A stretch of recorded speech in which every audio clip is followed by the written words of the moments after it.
Ce programme a pour objet, dans un premier temps, de calculer et de dessiner des bandes de Bollinger, et dans un second temps, de détecter des zones de forte volatilité.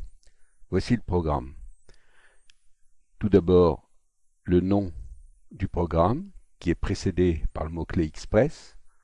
Ensuite, viennent les déclarations de variables, ici des séries, et là des numériques. Toutes ces variables vont servir au calcul des bandes de Bollinger. On va commencer par le calcul de la moyenne mobile de la Bollinger. Donc voici la formule, somme de n close sur n. Voici le programme qui réalise cette formule. Ici n est représenté par période Bollinger, auquel on a mis une valeur de 20.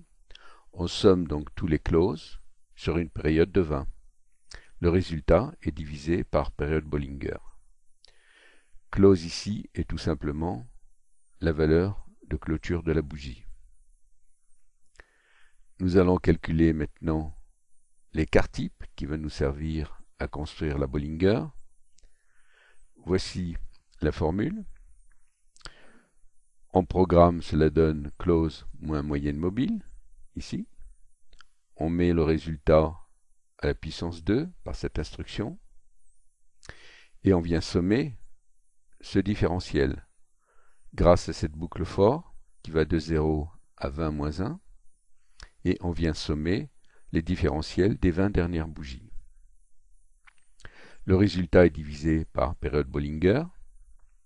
Et on prend la racine carrée de ce résultat, ce qui nous donne l'écart type. Nous allons voir ce que nous allons faire avec cet écart type. Pour obtenir la bande supérieure, on a la moyenne mobile, auquel on additionne deux écarts types que l'on a ici. Pour la bande inférieure, on prend la moyenne mobile, auquel on soustrait deux écarts types que l'on a là. Une fois que la bande de Bollinger est calculée, on vient détecter ici les zones de forte volatilité qui se manifestent par l'écartement des deux branches. Le programme ici va détecter cet écartement.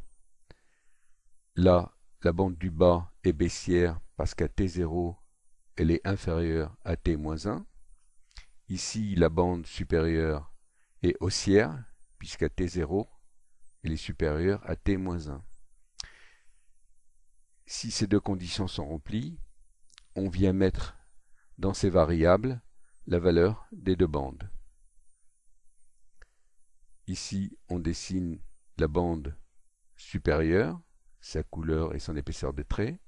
On dessine là la bande inférieure avec sa couleur et son épaisseur de trait et la moyenne mobile. Ensuite, grâce à l'instruction plot band, on dessine deux courbes. La première qu'on récupère ici, avec sa couleur et son épaisseur de trait. On dessine une seconde courbe, avec sa couleur et son épaisseur de trait. Et on remplit l'écart entre les deux courbes par cette couleur. C'est ce que l'on voit ici.